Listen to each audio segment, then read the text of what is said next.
मोगाळ भाव भयणांनो, जेन्ना आमी जुवांच्या शुभ वर्तमानाचें शिकोवप करतात तेन्ना आमी तें देवाच्या ओतम्या वरवीं करूंक जाय.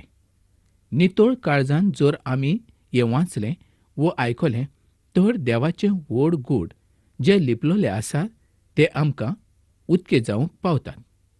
ह्या 7व्या आविसरांत जेजू जिविताचें उदक जावन आसा हें सोद आमकां उक्तें करून दाखयता. आनी जे विस्वास दवरतात तांकां पवित्र आत्मो तो दिवचें काम करता. जो काळाच्या प्रमाणें ताजें चित्र आमकां दाखोळ करता. म्हणजे काळाच्या प्रमाणें सगलें तो बरयता. 6व्या आविसरांत आमी पळयल्लें आसलें की गालिलियाच्या समुद्राच्या देगेर घडलेली घडणी. पूण ह्या वेळार जेजू जेरुजालेमाक आयलोलो आसलो आनी बेतसदा ह्या सुवाते वेल्यान तळ्याच्या लागीं जी घडणी घडलेली आसली ती आमी पळयल्ली आसली. ही घडणी एप्रिलाच्या म्हयन्यांत खुर्साचेर ताका जेन्ना खिळायलो त्या पयल्या वर्सा पयलीं 6व्या आविसरांतली घडणी ती जावन आसली. म्हणजे 1 वर्स पयलीं घडलेली घडणी ती जावन आसली.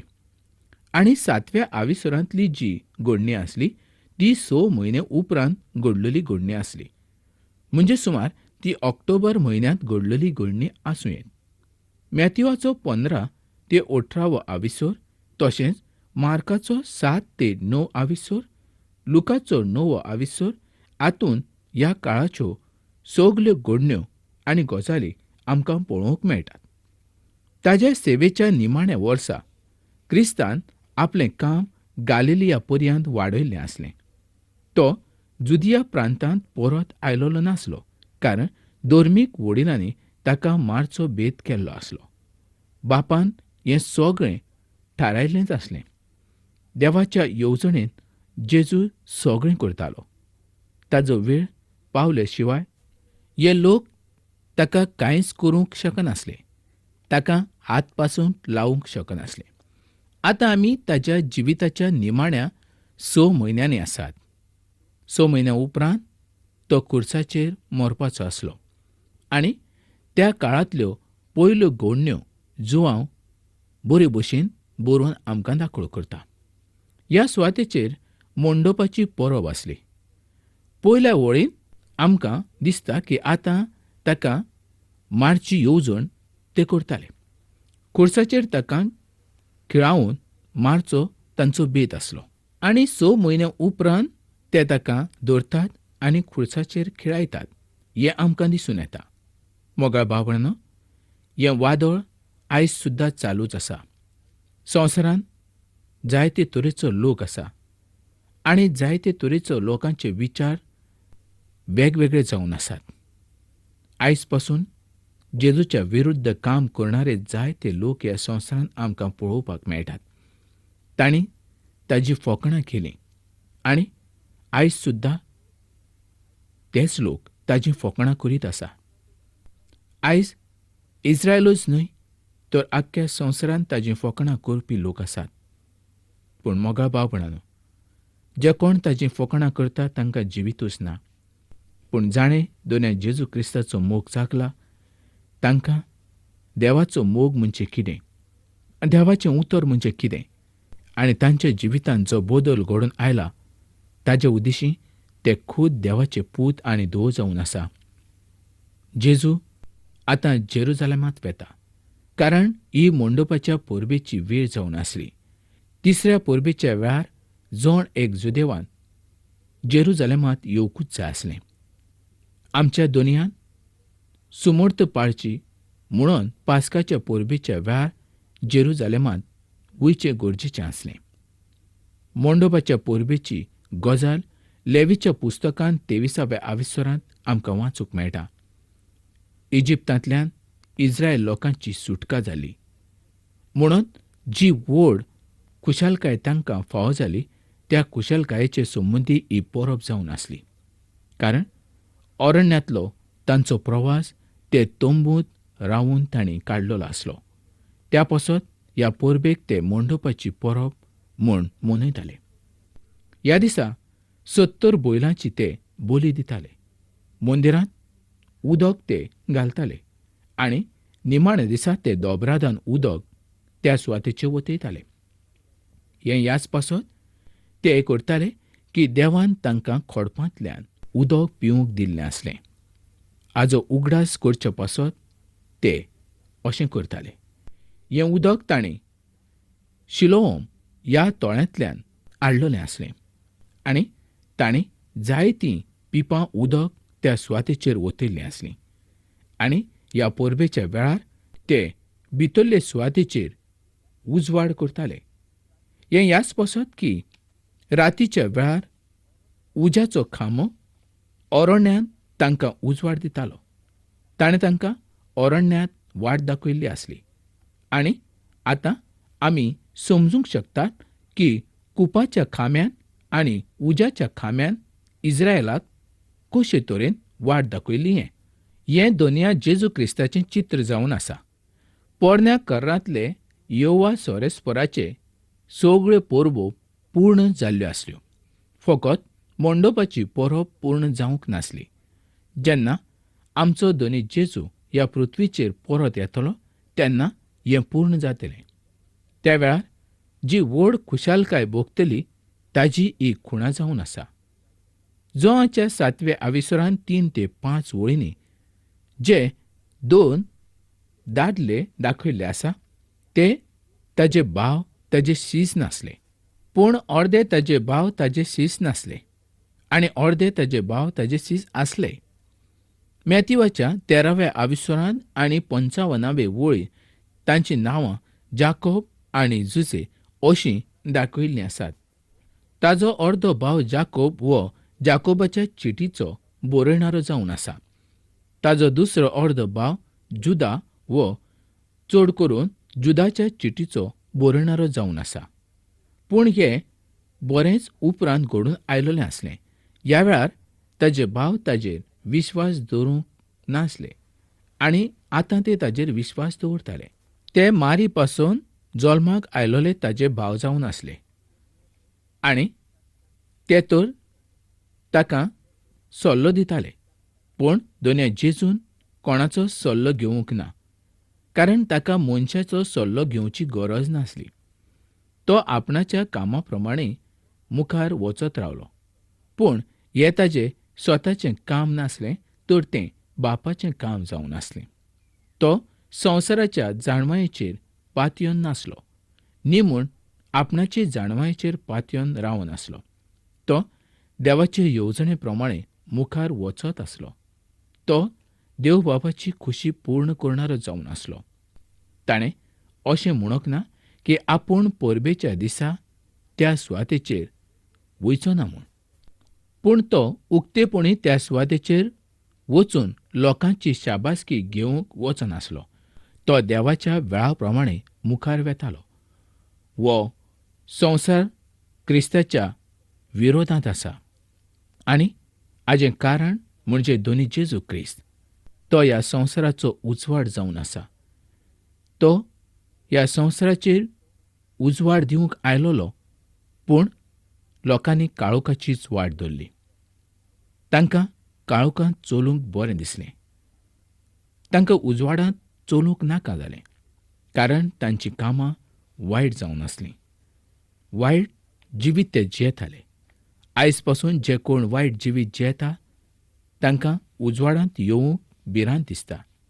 त्याच पासत ते उजवाडांत येनात. मोगाळ भावपणानो, आयज देवाचें उतर आमकां कितें सांगता? देव कोण आनी मनीस कोण? देव पवित्र जावन आसा, पूण मनीस पातकी जावन आसा. मनशाच्या गुन्यांवा पासत ताणें आपलो जीव दिल्लो आसा. आयज तुका आनी म्हाका हें जिवीत फावो जाल्लें आसा. हें जिवीत फकत दुनियाच्या रोगता उद्देशी आमकां फावो जाल्लें आसा. ताणें जें रोगत वारयलें आनी ताणें जो जीव दिलो तो तुज्या पासत आनी म्हज्या पासत जावन आसा. तो आयज तुजो आनी म्हजो सोडवणदार जावन आसा. मोगाळ भावपणानो, आयज आमी ताज्या रोगताचो उगडास करूंक जाय. जरी ताणें जायतीं कामां केलीं तरी ताज्या अजापाचेर आमी लक्ष दिवन ताजेर विश्वास दवरचो न्हय, पूण आमी ताजे विश्वास दवरचो की तो तुज्या पसत आनी म्हज्या पसत मेलो म्हूण. तुका आनी म्हाका ताणें जिवीत दिलें आनी आयज तो स्वर्गार आसा हाजेर आमी विश्वास दवरूंक जाय. जेन्ना तो त्या सुवातेचेर आयलो तेन्ना ताका दवरलो, कारण जुदेवाची खोशी आसली की पोरबेच्या दिसा ताका दवरचो न्हय, कारण त्या सुवातेचेर जायतो लोक आसलो आनी त्या लोकांची थंय व्हड गडबड जावंक शकताली. त्या सुवातेचेर व्हड उचांबळ जावंक शकताली. त्या पसत ते ताका पोरबेच्या दिसा मारूंक सोदिनासले, पूण पोरबेच्या दिसा ताका मरचें पडलें. खरें म्हणजे तो ह्या संवसारांत आयलो संवसाराच्या लोकांक जिवीत दिवंक, पूण संवसाराच्या लोकांनी ताका धरलो आनी ताका खुर्साचेर खेळायलो. आयज असलो लोक ह्या संवसारांत आसा. तांकां सोत नाका. ते फोटिंगपणाचे बाब जाल्ले आसा. तांची कामांच फोटकिरी जावन आसा. तांकां सोत म्हणजे नाकाच. ते आयज संवसारांत बरेच पयस गेल्ले आसा. पृथ्वीचेर ताणें सगलें कमयल्लें आसा. सगले तरेची ग्रेसकाय तांचे कडेन आसा. पूण तांकां ह्या पृथ्वीचेर शांती ना. तांकां समाधान ना. ते सगळ्या चिंतनांनी बुडोवन गेल्ले आसा. आनी इतले दुखी आसुनूय ते दुनिया जेजूचो उगडास करिना. ताजेर ते विश्वास दवरिनात. आनी त्याच पसत आयज तांकां हें व्हड दूख फावो जाल्लें आसा. ज्या तरेन तो उलयतालो तशेंच तो करतालो. जेजून जें कितें उलयलें त्या प्रमाणें ताणें केलें. ताजे दुस्मान सुद्दां हें पळोवन अजाप जाताले. ते म्हणटाले, जोहाचो 7वो आविसोर आनी 46वे वळींत चौकीदारांनी म्हटलें, वो मनीस उलयता ते भाशेन केदींच कोण उलोवंक ना. जेजूचें उतर नाकारप म्हणजे देवाचें उतर नाकारे सारकें जावन आसा. 4थ्या आनी 5व्या आविसरांत ताणें जेजूक नाकारप म्हणजे देवाक नाकारप हाजेर भर दिल्ली आसा. जो कोण ताच्या खुशे प्रमाणें करता ताका देवाच्या उतराची आवड आसूंक गरज. हेंच देवाच्या उतरा वरवीं समजून येता. सर्वेस्पर देव आमच्या पसत मनीस जालो आनी मनशा कुळांत जियेलो. पवित्र आत्मो हें आमकां कळीत करता. प्रस्न असो आसा की लोक देवाचें उतर आयकूंक तयार आसात? जर आसात तर देव तांचेशी उलयतालो. देवाच्या उतरा वरवीं देव आमचे कडेन सदांच उलयता. जेन्ना देव आमचे कडेन उलयता तेन्ना आमी ताचें उतर मानून घेवंक जाय. ताच्या उतरा प्रमाणें आमी करूंक जाय. आनी आमी जेन्ना ताजेशी अशे तरेन वागतात तेन्ना देवाचे आशिर्वाद आमकां मेळटात. आयज आमी ह्या संवसारांत जायत्या लोकांक पळयता की ते खावन पिवन खुशालकायेन आसात. तांकां देवाच्या उतराचें कांयच पडोवन गेल्लें ना. आनी सगळें ते आपले येवजणेनूच करतात. आनी जेन्ना तांचें दूख येता, संकट येता आनी ते सगळ्या अडचणींनी पडटात तेन्ना तांकां देवाचो उगडास येता. पूण खरो आनी जिवंत देव कोण हाजी तांकां वळखूच आसना. आनी त्याच पासत मनशाच्या हातांनी केल्ल्या देवाची ते भक्ती करतात. इश्टानो, मनशांनी आपल्याक जाय तसले देव तयार केले आनी तांकां ते भोजूंक लागले. तांचे कडेन कांयच ना. तांकां दिसती पडना न्ही म्हूण ते उलोवंक शकनात न्ही म्हूण ते आयकूंक शकनात. असले देव आयज मनशाचे देव जावंक पावले. देवाची भक्ती जेन्ना मनीस करता तेन्ना ताका दिसता की आपल्याच्या मुखार आसा तोय देवूच म्हूण. ना, खरो आनी जिवंत देव जावन आसा फकत दोनी जेजू क्रिस्त. जेजू म्हणटा मॅथ्यूवाच्या 11व्या आविसरांत आनी 28वी वळींत, सगळीं तुमी कश्ट करतात आनी व्हड भार घेवन आसात, ती म्हजेशी येयात आनी हांव तुमकां समाधान करतलों. देव आमकां बासावणी दिता आनी त्यो पाळटा, कारण तें ताजें उतर जावन आसा. आनी ताजें उतर कोणाच्या कानार पडटा तें केन्नाच फटोवंक शकना आनी तांचो नासूय जावंक शकना. तें उतर तांच्या फायद्या पसत जावन आसा. तरी त्या मनशाक समजून येना की आपूण करता तें कितें. ताजे दोळे धांपलोलेच आसा. ते आजुनूय उदके जावंक ना.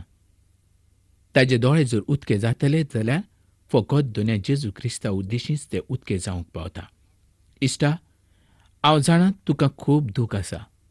व्हड भार घेवन तूं आसा आनी सगळे तरेच्या अडचण्यांनी तूं आसा. आनी त्याच पसत फुडें कितें करचें हें तुका समजना. तर जेजू तुका ह्या वेळार सगळे तरेच्या दुखा पासून आनी त्रासा पासून शांती दिवंक पळयता. आनी ही शांती सासणाची, संवसार दिता तशी न्हय. तो ताजी शांती तुका दिता. ती खूब सोबीत आनी सुंदर जावन आसा. ताजी शांती कोणाच्यान काडूंक जायना. आमचो मनीस जीव काडूंक शकता, पूण दोनी आमकां जिवीत दिता. जेजूक तो दिवचो अधिकार आसा आनी काडचो अधिकार आसा. जाणें ताका मानून घेतलो ताका हें सगळें फाव जाता. कारण तो मनशाचो सोडवणदार. ताणें मनशाचीं पातकां आपल्याचेर घेतलीं आनी त्या काल्वरीच्या कुर्साचेर तो मेलो. आयज तो जिवंत आसा. सर्गीच्या राज्यान बापाच्या उजव्याक आसा.